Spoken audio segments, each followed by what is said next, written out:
अगर आप लोग यूडी आईडी कार्ड को सरेंडर करना चाहते हो तो उस कंडीशन में जो यूडी आईडी कार्ड सरेंडर करने का जो प्रोसेस होता है वो कैसा होता है, और आप लोग सरेंडर करने के बाद कैसे अपना जो रिक्वेस्ट है उसको आप लोग कैसे अप्रूव करा सकते हो।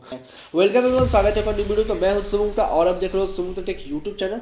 देखो, आप लोग को सबसे पहले तो यूडी आईडी कार्ड को सरेंडर करना पड़ेगा। सरेंडर करने के लिए यहाँ पर आप लोग को एक रीजन देना पड़ता है कि आप लोग को जो यूडी आईडी कार्ड है उसको किस रीजन की वजह से अपना यूडी आईडी कार्ड को सरेंडर कर रहे हो। और आप लोग को जो यहाँ पर डॉक्यूमेंट्स अपलोड का एक ऑप्शन दिख रहा है उसमें एक आप लोग को डॉक्यूमेंट्स भी अपलोड करना पड़ता है, जो कि आप लोग को जो यूडी आईडी कार्ड है उसी को हम लोग को सेम अपलोड कर देना है। मतलब मैं बता रहा हूँ कि जो यूडी आईडी कार्ड डॉक्यूमेंट्स होगा उसको उसी को आप लोग को यहाँ पर डाउनलोड करके और उसी को यहाँ पर अपलोड कर देना है। अब देखो, यूडी आईडी कार्ड को सरेंडर करने के लिए आप लोग को मतलब पता ही है लगभग लगभग लोगों को, पर अगर 10% लोगों को नहीं पता है तो इस वीडियो में बता दूंगा कि कैसे कैसे सरेंडर करना है। और सरेंडर करने के बाद जो रिक्वेस्ट है उसको हम लोग कैसे अप्रूव करा सकते हैं, किस तरह से जो रिक्वेस्ट है उसको हम लोग को अप्रूव कराना पड़ता है, क्या क्या सीएमओ ऑफिस में जाने के बाद हम लोग को वहाँ पर भी अप्लीकेशन देना पड़ता है, या फिर कैसे वहाँ पर का जो प्रोसेस है वो होता है, वो सब मैं इसी वीडियो में आप लोग को पूरा एंड तक बताऊंगा। तो मेनली देखो, मैं मेनली आप लोग को जो सीएमओ ऑफिस में जाने के बाद जो प्रोसेस होता है वो मैं आप लोग को यहाँ पर समझाने वाला हूँ। पर मैं यहाँ पर बता दूंगा कि रिक्वेस्ट को कैसे हम लोग को डालना चाहिए, कैसे हम लोग को जो रिक्वेस्ट है उसको यहाँ पर डालना पड़ता है। देखो, आप लोग को अपना जो यूडी आईडी कार्ड उसको तो आप लोग लॉगिन कर लोगे। लॉगिन करने के बाद यहाँ सरेंडर कार्ड वाला ऑप्शन में क्लिक कर दोगे। अब यहाँ पर आप लोग को देखो एक रीजन डालना पड़ता है। तो रीजन देखो, आप लोग को बहुत सारा रीजन देखने के लिए मिल जाएगा कि आप लोग को जो यूडी आईडी कार्ड है उसको आप लोग सरेंडर करना चाहते हो। बहुत सारा आप लोग को रीजन यहाँ पर देखने के लिए मिल जाएगा। तो अब मेनली मैं यही चीज बताऊंगा कि बहुत सारे लोग जो यूडी आईडी कार्ड है उसको सरेंडर करते क्यों है। देखो, सरेंडर करने का मतलब मेन रीजन तो एक ही है कि उनका डिसेबिलिटी या तो चेंज हो जाता है या फिर परसेंटेज में कुछ इंक्रीज आता है, तो तब वो यूडी आईडी कार्ड को सरेंडर करना चाहते हैं। या फिर ऐसा होता है कि जो यूडी आईडी कार्ड है उसमें कुछ मिस्टेक मतलब कोई भी डिटेल्स है वो चेंज नहीं हो पाता है, तो उस कंडीशन में भी जो यूडी आईडी कार्ड का जो एप्लीकेशन है उसको बहुत सारे लोग सरेंडर करते हैं। तो मेनली देखो, सभी लोग इसी वाले ऑप्शन में क्लिक करते हैं जो कि डिसेबिलिटी टाइप या फिर परसेंटेज हैज चेंज।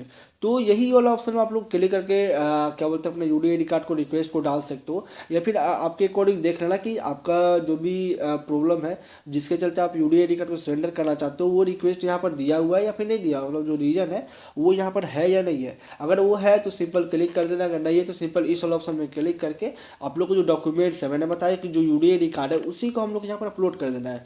तो यहाँ पर देखो, आप लोग को download your e UD ID card का ऑप्शन देखने के लिए मिल जाएगा। तो इसमें सिंपल क्लिक करके आप लोग को जो ई यूडी आईडी कार्ड है जो कि प्लास्टिक वाला कार्ड होता है, मतलब उसी टाइप का जो पीडीएफ है वो वहाँ पर लिख लेगा। उसी को सेम पीडीएफ को आप लोग को जो इसका साइज है उसको कम करके और यहाँ पर अपलोड कर देना है। और अपलोड करने के बाद जनरेट ओटीपी वाला ऑप्शन में क्लिक करके अपना जो ओटीपी है उसको जनरेट करवा लेना है और उस ओटीपी को डाल के यहाँ पर सबमिट कर देना है। अपना जो रिक्वेस्ट है उसको सरेंडर करने के लिए सबमिट कर देना है। अब देखो, रिक्वेस्ट जो है अगर उसको सबमिट करते हैं हम लोग को, यहाँ पर रिक्वेस्ट जो है वो कंप्लीट हो जाता है। उसके बाद हम लोग को जो प्रोसेस है वो क्या करना पड़ता है। तो देखो, सबसे पहले तो यही चीज़ है कि आप लोग को जो रिक्वेस्ट है उसको पहले यहाँ पर आप लोग को डालना पड़ेगा कि जो यूडी आईडी कार्ड है उसको सरेंडर करने के लिए हम लोग रिक्वेस्ट डाल रहे हैं। उसके बाद हम लोग को ये चीज़ करना है कि आप लोग को पहले तो देखो 10 दिन का या 15 दिन का वेट करना पड़ेगा। अगर 15 दिन के अंदर में 20 दिन के अंदर में कोई एक्शन नहीं होता है, मतलब 15-20 दिन के बाद आप लोग को जो यूडी आईडी कार्ड है वो सरेंडर नहीं होता है, तो उसके बाद का प्रोसेस हम लोग करना है। ना कि हम लोग को आज ही सरेंडर का रिक्वेस्ट करना है और कल सीएमओ ऑफिस चले जाना है, ऐसे नहीं करना है। आप लोग को कुछ दिन का टाइम आप लोग को देना पड़ेगा। अगर ज़्यादा अर्जेंट है तब आप लोग जा सकते हो, पर अगर अर्जेंट नहीं है तो उस कंडीशन में थोड़ा दिन का टाइम दो उनको, ताकि वो लोग भी देखें और समझें, क्योंकि उन लोगों के पास भी बहुत सारा काम होता है। सीएमओ ऑफिस में बहुत सारा चीज़ वहाँ पर होता है। वहाँ पर सिर्फ और सिर्फ यूडी आईडी कार्ड ही नहीं बनता है, वहाँ पर बहुत सारा अलग अलग टाइप का भी क्या बोलते हैं वहाँ पर काम होता है। तो इस चलते पहले आप लोग को 10 दिन या 15 दिन वेट कर लेना है। फिर इसके बाद 15-20 दिन के बाद अगर जो रिक्वेस्ट है वो आप लोग का अप्रूव नहीं होता है, तब आप लोग को एक चीज़ करना है कि अपने सीएमओ ऑफिस जाना है। अब सीएमओ ऑफिस जाने के बाद वहाँ पर हम लोग को क्या क्या डॉक्यूमेंट्स लेके जाना पड़ेगा वो चीज़ समझो आप लोग। तो पहले देखो, सबसे पहले तो अगर आप लोग को सरेंडर का जो रिक्वेस्ट यहाँ पर डालेंगे, अगर उसका आप लोग को रिसिप्ट मिलता है तो वो रिसिप्ट को डाउनलोड कर लेना है और वो रिसिप्ट का प्रिंट आउट आप लोग को ले लेना है। प्लस में जो आप लोग को डिसेबिलिटी सर्टिफिकेट है, मतलब यहाँ पर क्लिक करोगे तो download your E disability certificate, इसमें क्लिक करके अपना ई डिसेबिलिटी सर्टिफिकेट को डाउनलोड कर लो। और ये दो चीज, मतलब एक तो होगी आप लोग को सरेंडर रिक्वेस्ट, जो सरेंडर का रिक्वेस्ट का पीडीएफ मिलेगा उसको डाउनलोड कर लेना है, उसका प्रिंट आउट, और एक हम लोग को ई डिसेबिलिटी सर्टिफिकेट का प्रिंट आउट, ये दो प्रिंट आउट लेना है। और एक आप लोग को अप्लीकेशन लिखना है। तो अप्लीकेशन कैसे लिखना है मैं वो भी बताऊंगा आप लोग को। तो मैं देखो एम एस वर्ड में आ जाता हूँ। अब यहाँ पर मैं एप्लीकेशन आप लोगों को लिख के दिखाऊंगा कि किस टाइप से एप्लीकेशन लिख के देना रहता है। तो मैं देखो एप्लीकेशन जो लिख के बताऊंगा वो मैं अभी इंग्लिश में बताऊंगा, तो आप लोग को इसको अकॉर्डिंग लिख लेना है। अगर हिंदी में लिखना होगा तो उसका नेक्स्ट वीडियो में बता दूंगा कि हिंदी में कैसे हम लोग को एप्लीकेशन लिखना होता है, तो वो भी आप लोग देख सकते हो। पर अगर आप लोग इंग्लिश में देते हो तो कोई ऐसा इशू नहीं है, या फिर हिंदी में देते हो तो कोई ऐसा इशू नहीं है। बस यहाँ पर आप लोग को लैंग्वेज का थोड़ा सा क्या बोलते हैं हेर फेर होता है। तो देखो सबसे पहले तो आप लोग को एक वाइट पेपर ले लेना है, जो कि A4 साइज का जो पेपर होता है वो ले लेना है। अब सबसे पहले आप लोग को 2 लिखना है। अब 2 लिखने के बाद यहाँ पर आप लोग को जो भी पेपर है उसको आप लोग को यहाँ पर देना है, और यहाँ पर से आप लोग को थोड़ा सा लाइन छोड़ देना है। अब यहाँ पर लिखना है द CMO। अब यहाँ पर लिखना CMO, द CMO ऑफिसर। अगर आप लोग को देखो अपने से एप्लीकेशन लिखने आ रहा है तो आप लोग अपने से भी लिख सकते हो, कोई ऐसा इशू की बात नहीं है। पर अगर नहीं लिखने आ रहा है तब मैं उस कंडीशन में बता रहा हूँ कि किस टाइप से जो एप्लीकेशन है वो हम लोग को लिखा जाता है, किस टाइप से जो एप्लीकेशन लिखने का थॉट होता है वो हम लोग को लिखना चाहिए, ताकि जो हम लोग को रिक्वेस्ट है वो जल्दी से जल्दी अप्रूव हो और जल्दी से जल्दी जो हमारा UDID कार्ड है वो सरेंडर हो पाए। ऑफिसर लिख दो।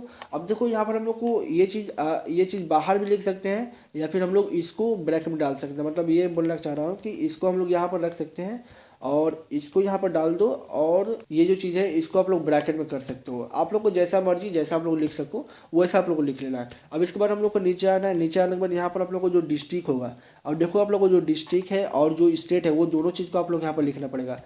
डिस्ट्रिक्ट मेरा जैसे देखो लातेहार है, तो मैं अपना डिस्ट्रिक्ट यहाँ पर लिखूंगा लातेहार, और इसके बाद कॉमा दे दूंगा। और इसके बाद जो भी आप लोग का स्टेट है, तो मेरा जो स्टेट है और जो मेरा डिस्ट्रिक्ट है वो मेरा यहाँ पर हो चुका है। अब इसके बाद यहाँ पर हम लोग को पिन कोड भी डाल देना है। ब्रैकेट सिंपल डालो और जो पिन कोड है वो आप लोग डाल दो। अब इसके बाद एंटर करना है, मतलब नीचे आना है। अब यहाँ पर हम लोग को सब्जेक्ट लिखना पड़ेगा।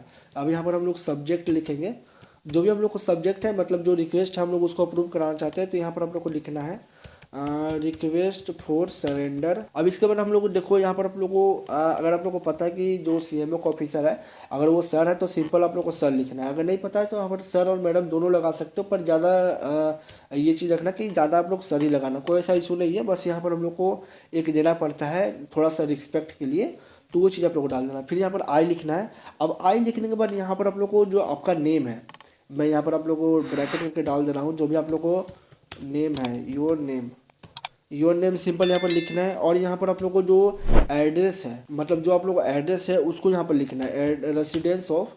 अब यहाँ पर आप लोग को फुल एड्रेस डाल देना है, एड्रेस सिंपल डाल देना है। जो भी एड्रेस होगा उसको अच्छे से डाल देना है, एक अच्छे से फ्लो में लिखना। जो भी आप लोग आधार कार्ड में एड्रेस दिया हुआ रहता है उस टाइप से आप लोग यहाँ पर लिख सकते हो।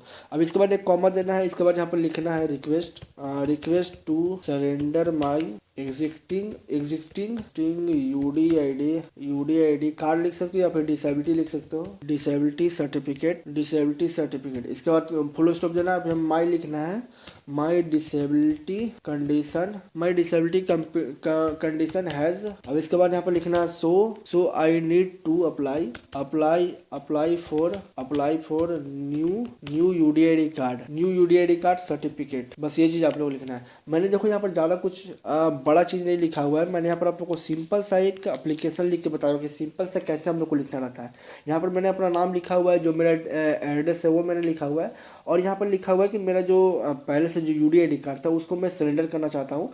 और जो कारण है मेरा यहाँ पर ये चीज़ लिखा हुआ है कि जो मेरा डिसेबिलिटी का कंडीशन है वो मेरा चेंज हो चुका है, तो मैं चाहता हूँ कि मुझे एक अपडेटेड UDID कार्ड चाहिए। जो मेरा डिसेबिलिटी है उसके अकॉर्डिंग एक UDID कार्ड मुझे चाहिए, ताकि फ्यूचर में मुझे कोई प्रॉब्लम देखने के लिए ना मिले। अब इसके बाद आप लोग को नीचे आ जाना है और यहाँ पर लिखना है therefore kindly approve the surrender of my current UDID card so that I can apply for a new UDID card लिख सकते हो, या फिर सर्टिफिकेट लिख सकते हो, आप लोगों को जो समझ में आए जो अच्छा लगे। तो यहाँ पर मैंने लिख दिया न्यू सर्टिफिकेट। अब इसके बाद आप लोग को नीचे, अब देखो यहाँ पर आप लोग को थैंक यू लिख देना है, थैंक यू लिख के कॉमा देना है सिंपल। अब इसके बाद नीचे आना है। नीचे आप लोग को जो नेम है और आप लोग को जो UDID कार्ड का जो नंबर होता है, UDID नंबर लिख दो सिंपल। मोबाइल नंबर आप लोग को दे देना है कि जो भी मोबाइल नंबर आप लोग का है वो डाल देना है। और डेट ऑफ बर्थ, तो डेट ऑफ बर्थ मैंने डाल दिया। अब इसके बाद आप लोग को डेट लिख देना है। बस ये चीज़ आप लोग को इस टाइप से जो एप्लीकेशन है वो लिखना है। अब मैंने जो एप्लीकेशन इसमें बताया हुआ है वो एकदम सिंपल सा एप्लीकेशन, ज़्यादा कुछ इसमें मैंने क्या बोलते हैं बताया नहीं है कि मुझे क्या कारण है, मेरा एक्चुअल में क्या पर्पस है इस यूडीआई कार्ड को सरेंडर करने के लिए। मैंने अपन सिंपल से एक लिखा हुआ है कि मेरा जो डिसेबिलिटी का कंडीशन है वो मेरा चेंज हो चुका है, मुझे न्यू अपडेटेड डिसेबिलिटी सर्टिफिकेट चाहिए, उस टाइप से मैंने एप्लीकेशन लिखा हुआ है। तो इसी टाइप से आप लोग को एक एप्लीकेशन लिखना है। अगर ज़्यादा कुछ आप लोग को समझ में नहीं आ रहा तब इस टाइप से लिखना है। अगर आप लोगों को कंडीशन कुछ और है, आप लोग को रीजन कुछ और है, तो उस कंडीशन में कुछ अलग टाइप से सर्टिफिकेट लिख सकते हो।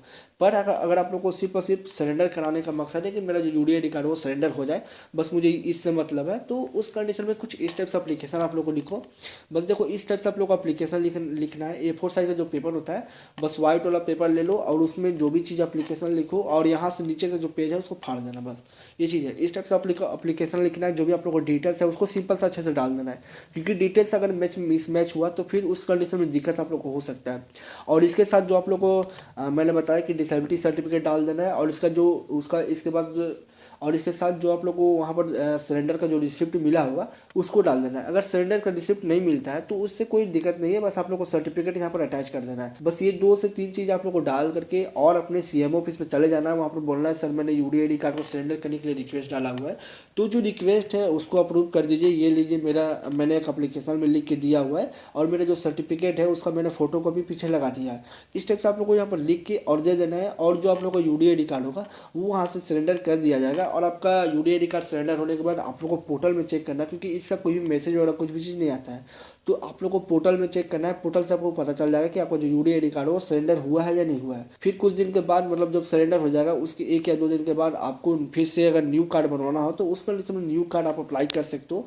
कोई भी वहाँ पर आप लोग को इशू या फिर कुछ भी चीज़ वहाँ पर आधार कार्ड का जो ऑलरेडी एग्जिस्टिंग होता है वो आप लोग को वहाँ पर कोई प्रॉब्लम आप लोग को देखने के लिए वहाँ पर नहीं मिलेगा। तो ये था यूडीआई कार्ड को कैसे सरेंडर करें, कैसे अपना सीएमओ ऑफिस में जाकर कौन कौन सा लेटर देना पड़ता है, कैसे जो हम लोग को प्रोसेस है वो हम लोग को करना पड़ता है। यहाँ पर मैंने आप लोग को बताया कि जो रिक्वेस्ट है उसको कैसे डालना पड़ता है, और सीएमओ ऑफिस में जाने के बाद क्या हम लोग को करना पड़ता है, जिससे जो हमारा यूडीआई कार्ड है वो जल्दी जल्दी सरेंडर होता है। अगर आप लोग चाहते हो कि इसका हिंदी वर्जन भी आए, मतलब मैं हिंदी में कैसे लिख सकते हैं एप्लीकेशन वो मैं बताऊं, तो आप लोग बता सकते हो। उसका भी मैं प्रोसेस बताऊंगा कि हिंदी में कैसे कैसे लिखा जाता है, कि जो एप्लीकेशन है वो किस तरह से लिखा जाता है। पर अगर आप लोग को आता है लिखने तो आप लोग लिख सकते हो। मुझे लगता है कि आप लोग को जो यूडीआई कार्ड है आप लोग को सरेंडर करने में कोई भी इशू देखने के लिए नहीं मिला हुआ, और कोई भी इशू आपको होगा नहीं।